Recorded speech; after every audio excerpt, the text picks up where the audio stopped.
নমস্কার, আপনারা সবাই কেমন আছেন? আশা করছি সবাই খুবই ভালো আছেন। আর আমাদেরও কিন্তু মোটামুটি চলে যাচ্ছে।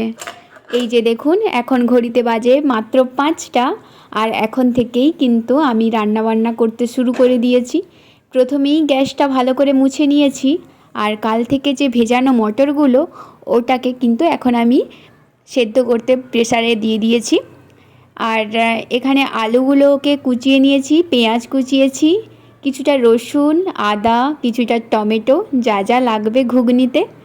তো আজকের ভাবছি সকালে ওকে ব্রেকফাস্টে ঘুগনি মুড়িই দেবো। তো তাই জন্য প্রথমে ঘুগনি মানে এখানের আলুগুলো এতটাই নরম, তাড়াতাড়ি গলে যায়। তো তাই জন্য কিন্তু প্রথমে আমি সিটি মেরে মটরটাকে সেদ্ধ করে নিয়েছি, তারপরে আলুগুলোকে দিচ্ছি সেদ্ধ করার জন্য। আর দেখুন, এখনও কিন্তু বাইরটাই অন্ধকার।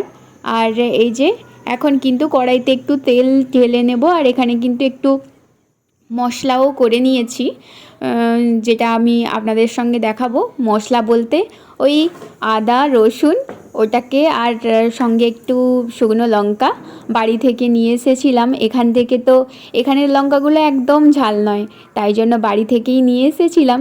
বেশ ভালো ওই লঙ্কাগুলো। আমার হাজব্যান্ড সেই 4:30টার সময় উঠে চলে গেছে। তো আমি এই 5টার সময় এখন রান্না করতে বসিয়ে দিয়েছি।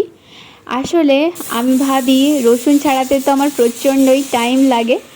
দেখুন, এই গ্যাসটা মুছলাম আর এখনই এরকম ওই প্রেসারের এগুলো দিয়ে পুরো গ্যাসটা কীরকম জলজলা করে ফেলেছে। তো যাতে না দেরি হয়, তো তাই জন্য কিন্তু আমি তাড়াতাড়ি আগে থেকে করার চেষ্টা করছি, যদি বাই চান্স দেরি হয়ে যায়। তাই জন্যই এত তাড়াতাড়ি শুরু করেছি। তবে পরে যখন দেখলাম যে অনেক তাড়াতাড়ি কিন্তু ঘুগনিটা হয়ে যায়, এতটা সকাল সকাল ওঠার কোনো প্রয়োজন ছিল না কনকনে ঠান্ডাতে। তো এখন দেখুন মশলাটা হয়ে গেছে। এখন কিন্তু সেদ্ধ করা আলু আর মটরটাকে আমি ঢেলে দিচ্ছি। আর সত্যি বলতে এই মটরটাকে আমি হলুদ আর লবণ দিয়ে সেদ্ধ করেছি, কিন্তু হলুদ দিইনি, কারণ এই প্রেসার কুকারে মাঝে মাঝে আমি ভাতও করি। আর ভাত করলে ভাতটা একটু হালকা মানে যতই ভালো করেই ধোয়া হয় না কেন, মাঝে মাঝে অনেক সময় দুধ গরমও তো করি। ভাত করলে তবুও ঠিক আছে, কিন্তু দুধ করলে একটু একটু হলুদ থেকেই যায়। তো তাই জন্য এখন কিন্তু ঘুগনিটা কমপ্লিট হয়ে গেছে, তাই জন্য উপর থেকে একটু গরম মশলার গুঁড়ো দিয়ে দিলাম। দিয়ে এখন কিন্তু একটু নাড়িয়ে বেশ ঢাকা চাপিয়ে রেখে দেবো। এখন 1 ঘন্টাও লাগেনি কিন্তু। তো অনেক তাড়াতাড়ি কিন্তু ঘুগনিটা হয়ে গেছে। আর আমি ভাবছিলাম হয়তো অনেকটা টাইম লাগবে যদি দেরি হয়, তো তাই জন্য আমি আগে ভাগে কিন্তু একটু তাড়াতাড়ি করেই করার চেষ্টা করছিলাম।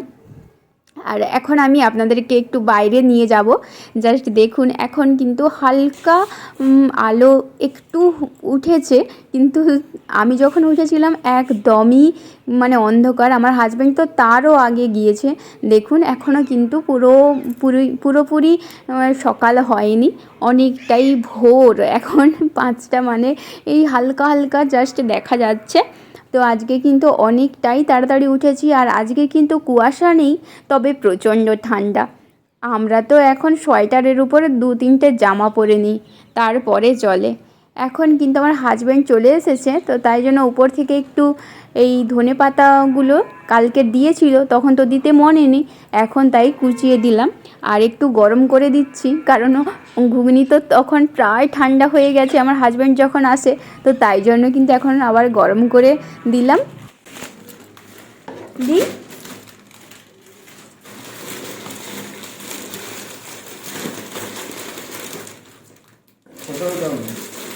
ঘুগনিটা কেমন হয়েছে বলো? শানদার ঘুগনি, সত্যিকারে ভালো লাগছে? দারুণ লাগছে। পেটটা ভর্তি হয়েছে? হ্যাঁ, দোকানেও বানাইনি এরকম। হ্যাঁ হ্যাঁ হ্যাঁ। এই যে ও এখন খেয়ে কাজ করতে চলে যাচ্ছে। আর জানেন, এই যে ওর হাতে যে একটা ব্যাগ দেখছেন, এটা হচ্ছে ডাস্টবিন রেখেছি, মানে ডাস্টবিনের যে পলিপেপারগুলো ওগুলো কিন্তু ভর্তি করে দিয়েছি ওই ব্যাগটার মধ্যে। আসলে এখানে ডাস্টবিনটা না থাকার জন্য খুবই সমস্যা হচ্ছে। ডাস্টবিনটা এখানেই ছিল, বেশ ফেলে দিতে চলে যেতাম, তবে এখন তো সেই দেরি করে আসে আর এই জন্য ঘর নোংরা আমার একদমই পছন্দ নয়, তাই জন্য কিন্তু ও এখন ফেলে দিতে যাচ্ছে। আর এই যে দেখুন আমি কিন্তু বিছানাটা সুন্দরভাবে গুছিয়ে ফেললাম, আর এখন একটু গাছে জল দিয়ে দিচ্ছি। সকালে তুলসী গাছটায় দুটো পাতা বেরিয়েছিল, তবে আবার দেখলাম মারা গেছে। আর এখন তুলসী গাছ পাওয়াও যাচ্ছে না। আমি আমার হাজব্যান্ডকে বলেছিলাম যদি তুলসী গাছ দুটো পাও তাহলে নিয়ে আসবে, তো তাহলে কিন্তু মানে ঘরে একটা তুলসী গাছ লাগালে না ভালো লাগে সন্ধ্যা টন্ধা দেওয়ার জন্য। আর আমরা যেহেতু হিন্দু, তো আমার মানে আমি নিজেও একটু স্পিরিচুয়াল টাইপের, তো সেই জন্য কিন্তু আমার মনে হয় যে প্রদীপ যতই ঠাকুরকে ধূপ দাও বা দাও, কিন্তু একটা তুলসী গাছ মানে তুলসী গাছ একটা ঘরে থাকা ভালো। তো কিন্তু পাওয়া না গেলে আর কি করব বলুন। আমিও মাঝে মাঝে পার্কে যাই, তো পার্কে গেলে ওখানে কিন্তু তুলসী গাছ খোঁজার চেষ্টা করি, খুঁজে থাকি, কিন্তু আমিও পাই না। আর এখন এই যে রোদে বসে বসে এখানে আমি ঘুগনিটা খাচ্ছি। ও তো খেয়ে দিয়ে চলে গেছে, আর একটু ছিল, তো আমি খালি ঘুগনি খাচ্ছি, মুড়ি আর খাচ্ছি না, কারণ মুড়ি খেলে আবার আমার খেতে ইচ্ছে করে না। আর না, সত্যি ঘুগনি দিয়ে মুড়ি খেতে ভালো লাগে, তবে আজকের যেন খেতে ইচ্ছে নেই, তাই জন্যই খাচ্ছি না। আর সত্যি আজকের ঘুগনিটা কিন্তু সত্যিই খুব সুন্দর হয়েছিল।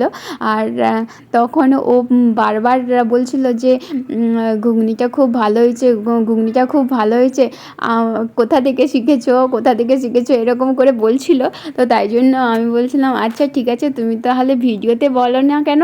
তো ওই জন্য ও এরকমভাবে বলছিল, বলছে না ভিডিওতে আমি সবসময় ব্যাড বলবো, মানে ও না সবসময় বলে যে আমাদের ভিডিওতে বললে নজর লেগে যাবে, কিন্তু আমি এসব বিশ্বাস করি না। ভিডিওতে বলার কী আছে। আর আজকের যে ভিডিওটা বানাচ্ছি, এই ভিডিওটা কিন্তু কালকের যাচ্ছে না, অনেক 2-3 দিন পরে যাচ্ছে, তো আমার মনে হয় না কিছু প্রবলেম হবে। আর যে নজর দেবে সে এমনিও নজর দেবে আর অমনিও নজর দেবে, তো যা হয় দেখা যাবে। নজর দেবে বলে যে আমি আমার নিজের লাইফের আনন্দগুলো শেয়ার করব না, সেটা তো আর হয় না। তো দেখুন এখন কথা বলতে বলতে আর বকর করব না, অনেক দেরি হয়ে গেছে। আর এখন এই যে দেখুন, এখন কিন্তু আজকের রান্না বসিয়ে দিয়েছি, দুধটা গরম করতে বসিয়ে দিয়েছি, আর ভাতটাও বসিয়ে দিয়েছি। আর এখানে কিন্তু ডালটা একটু ভেজে তারপর প্রেসারে দিয়ে দেবো।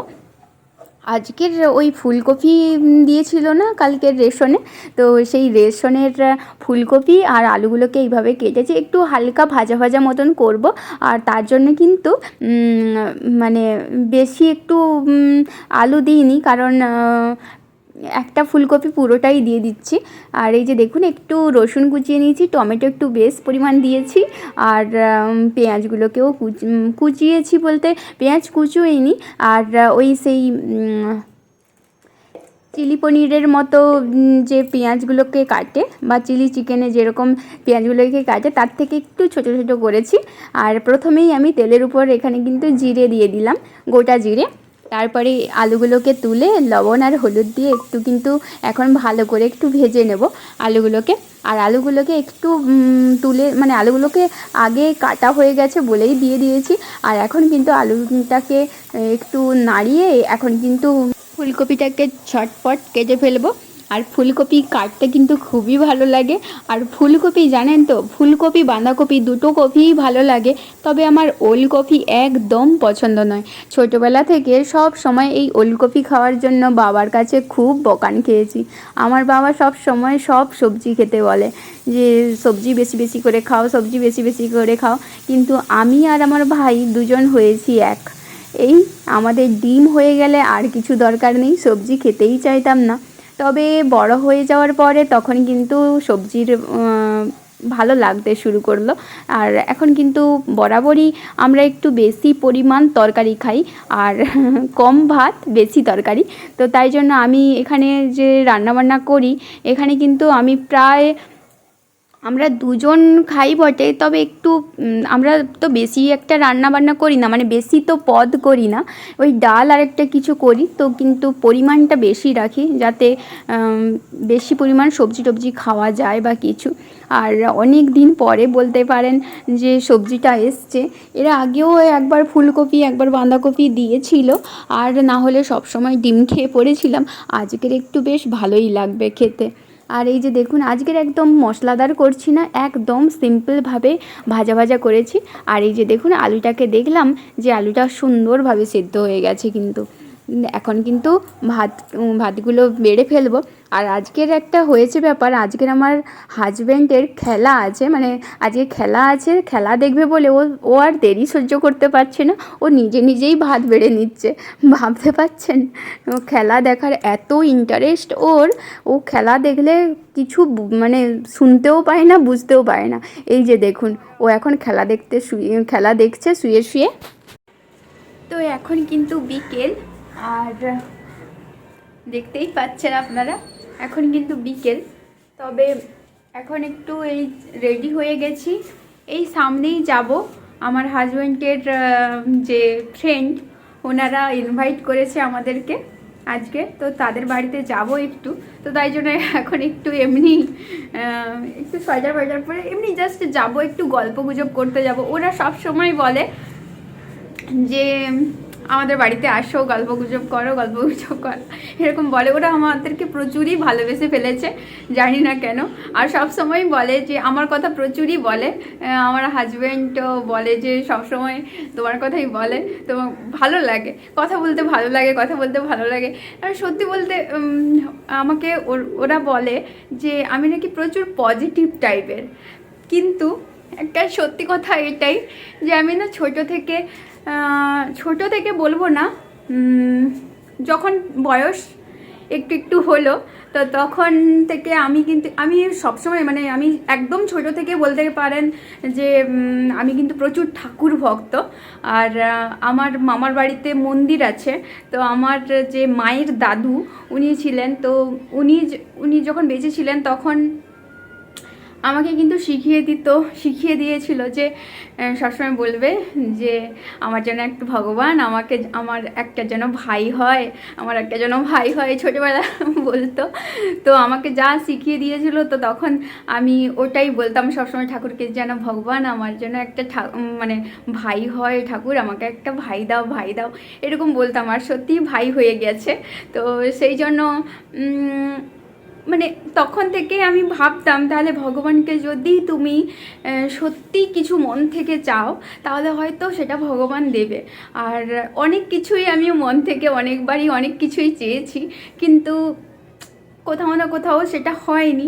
আর তখন থেকে মা বোঝানো শুরু করলো যে যখন দেখবি যে অনেক চাওয়ার পরেও তুই পাসনি সেটা, তখন ভাববি যে ওটা হলে হয়তো তোর ক্ষতি হতো, তুই হয়তো আরও অনেক কিছু অ্যাচিভ করতে পারতিস না ওটা হয়ে গেলে।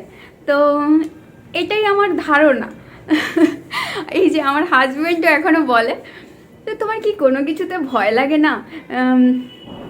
আমি যখন ভিডিও বানাই বা হয়তো কোথাও ঘুরতে গেছি, সেটাও বলে দিচ্ছি। আমি জানি যে আমার অনেক শত্রু আছে, হয়তো তারা জ্বলে যাবে যে আমি ঘুরতে চলে যাচ্ছে, এরকম বলবে হয়তো, বা হয়তো সেটাই ভাববে। কিন্তু আমি না একটা ওপেন বুক টাইপের, যে আমার কোনো কিছুতে মনে হয় না যে হ্যাঁ আমি এটা লুকিয়ে করে ফেলবো। কেন লুকাবো?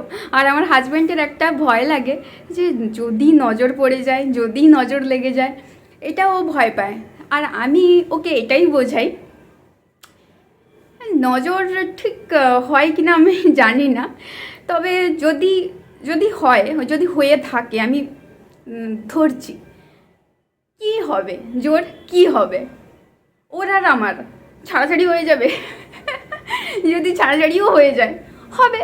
এখন সবাই বলে আমাকে, আমি আমার নিজের মা বাবা বা অনেকের সঙ্গে আমি আলোচনা করি যে কী হবে ছাড়াছাড়ি হয়ে গেলে, কি হবে, বা যদি কিছু হয়ে যায়, বড় কিছু হয়ে যায়, কি হবে? তখন সবাই বলে এখন বলছিস তো, যখন হয়ে যাবে তখন বুঝতে পারবি। কিন্তু আমার মনে হয়, দেখুন আমি মানে আমি সত্যি ওপেনলি আমি বলছি এটা, যদি আমার সঙ্গে থাকতে চায় কেউ, তাকে আমি অবশ্যই ভালো মনে রাখবো। আর যদি আমার সাথে কেউ থাকতে চায় না, মানে থেকে সে সুখী নয়, তাহলে আমিই তাকে বাদ দিয়ে দেবো।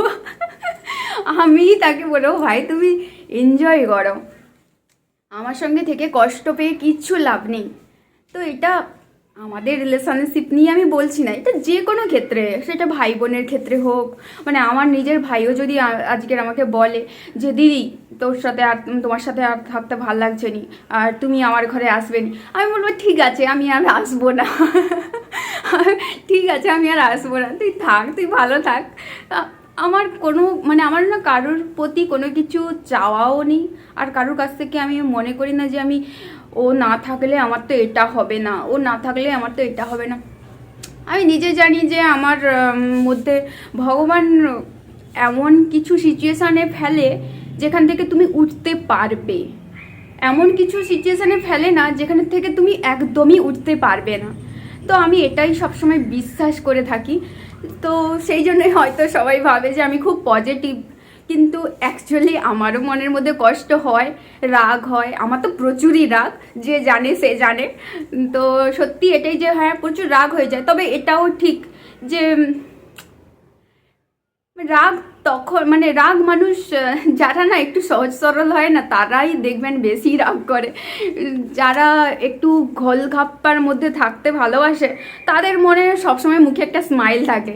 কিন্তু যারা সত্যি একদম রিয়েলিটি, সব কিছুতে রিয়েল, তো তখনই দেখবেন তখনই রেগে যাচ্ছে বা করছে, এরকম হয়তো আমার মনে হয় মানে আমাদের ভবিষ্যতে যা আছে তা হবে।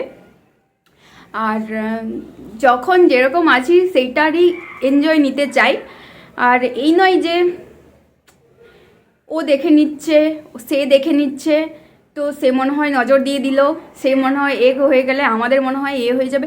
ঝগড়া হওয়ার হলে হবে, না হওয়ার হলে না হবে, আলাদা হওয়ার হলে হবে, না হলে না হবে। আমাকে কেউ ভালোবাসলে বাসবে, না বাসলে না বাসবে, কোনো কিছুর চাপ নেই। আমি কোনো কিছুতে চাপ মানে নিতেও চাই না, আর কাউকে দিতেও চাই না যে আমি জোর করে, কেউ আমাকে ভালোবাসেনি আমি তাকে জোর করে বলবো ভালো বাস রে বাস রে বাস রে। আমি চাই না ভাই, তুমি তোমার মতো থাকো। সেটা মা হতে পারে, বাবা হতে পারে, শ্বশুর শাশুড়ি হতে পারে।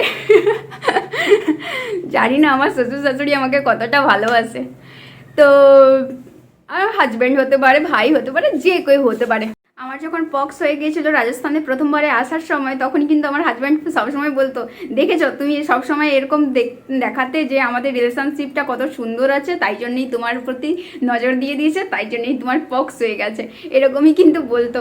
তো আমার মনে হয় না যে মানে আমার হওয়ার হলে হবে, যেটা হওয়ার হলে হবে, না হওয়ার হলে না হবে, কোনো কিছু প্রবলেম নেই, যা হবে দেখা যাবে। তো বাদ দিন।